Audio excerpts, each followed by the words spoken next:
Well, thank you for joining us at THV 11 at noon. I'm Jurnee Taylor, joined by meteorologist Nathan Scott, but we're not together. Nathan is all the way outside in the weather garden. And Nathan, let me say I'm a little jealous because it's a beautiful day out there. How are you feeling? Jurnee, you should be jealous because it is feeling fantastic out here. When you were out early this morning, it was chilly. Temperatures dropped down to the 40s, but we have rebounded very nicely thanks to abundant sunshine, just a few high clouds mixing in.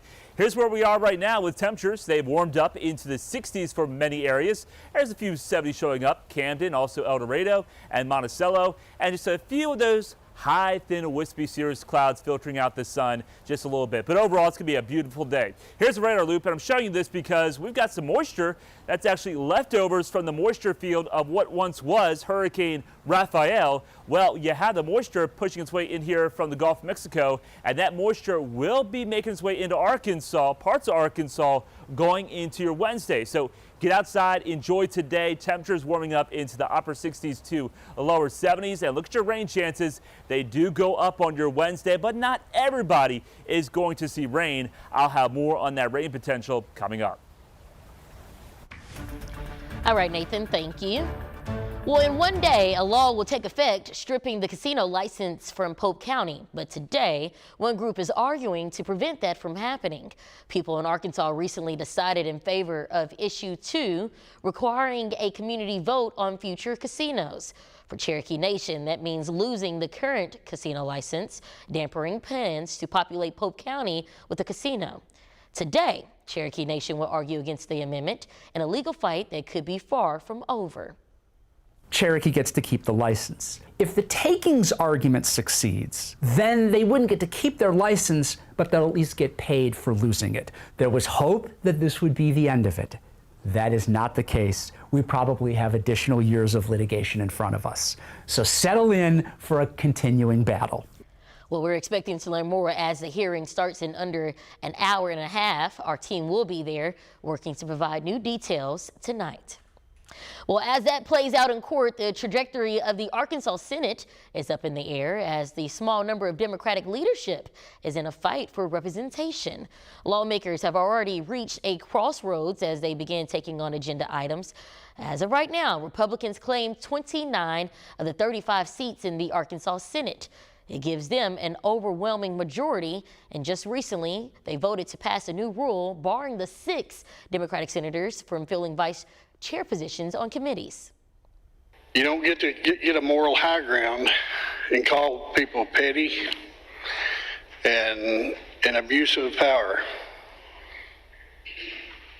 The citizens of Arkansas have placed us here. So just because you have the numbers to do something doesn't mean you should do it. Remaining Democratic leaders blast the rule change, saying it ultimately impacts Arkansans. The rule stands in effect right now after passing with 20 votes in favor.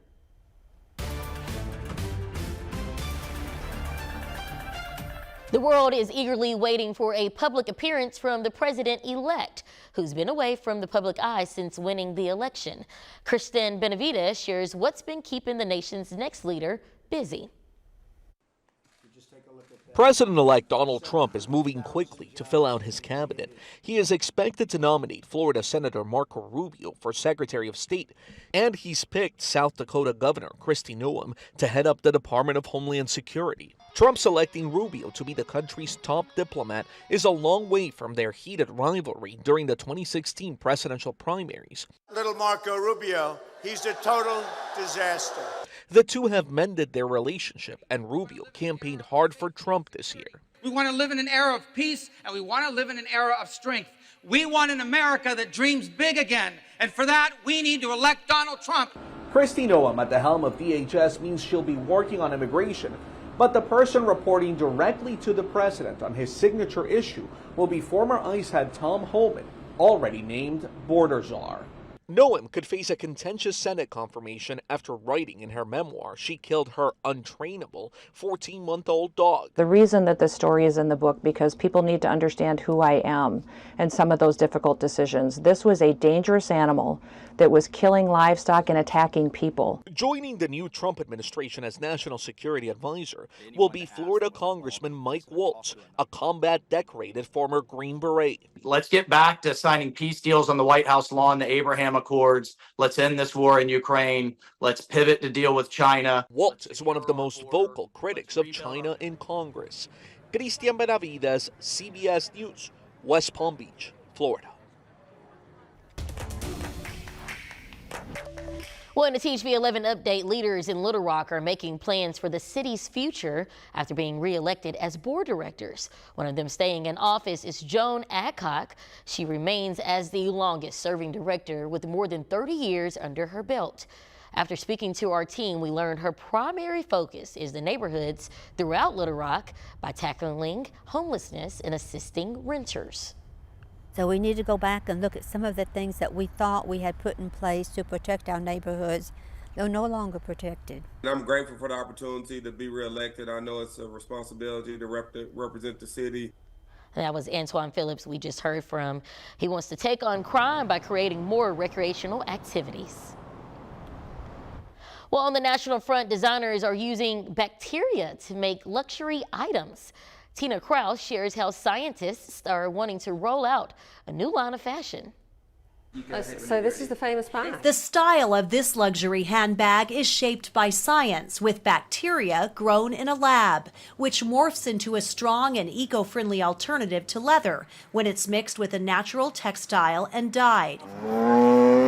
Creators say it generates up to 65 times fewer greenhouse gas emissions than genuine leather from cattle, which give off huge amounts of planet-heating gases. A lot of young people today are worried about the future, are worried about the planet and where it's going to be in a few decades. They have ethical concerns around animal cruelty. A biotech company in London says the concept of engineering biology can help create all sorts of greener and sustainable products. Designers are working to develop a range of accessories like sneakers. We're also looking at automotive applications, so you have car seats. The synthetic solutions have impressed the UK's top scientists. I feel like we are seeing the beginning of a big revolution that will make a lot of manufacturing much less polluting and much more sustainable for the long run. A group of researchers in eastern England are using the same science to create a superfood, turning algae into a dairy-free powder packed with protein to make muffins. This would be better for the environment and actually healthier. This muffin is 25% reduced in calories and 65% reduced in fat.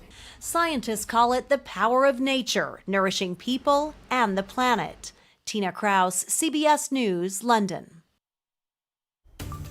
Storm damage is bearing its weight on Arkansas residents. We share how they're bonding together to recover at 12:15.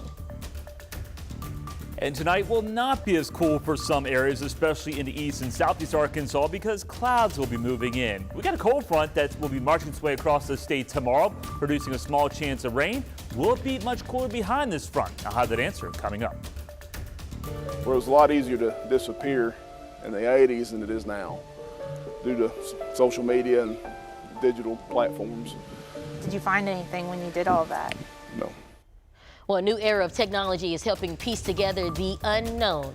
New at 10, Ashley Godwin walks us through the timeline of Kay Collins' disappearance and what her search has revealed thus far.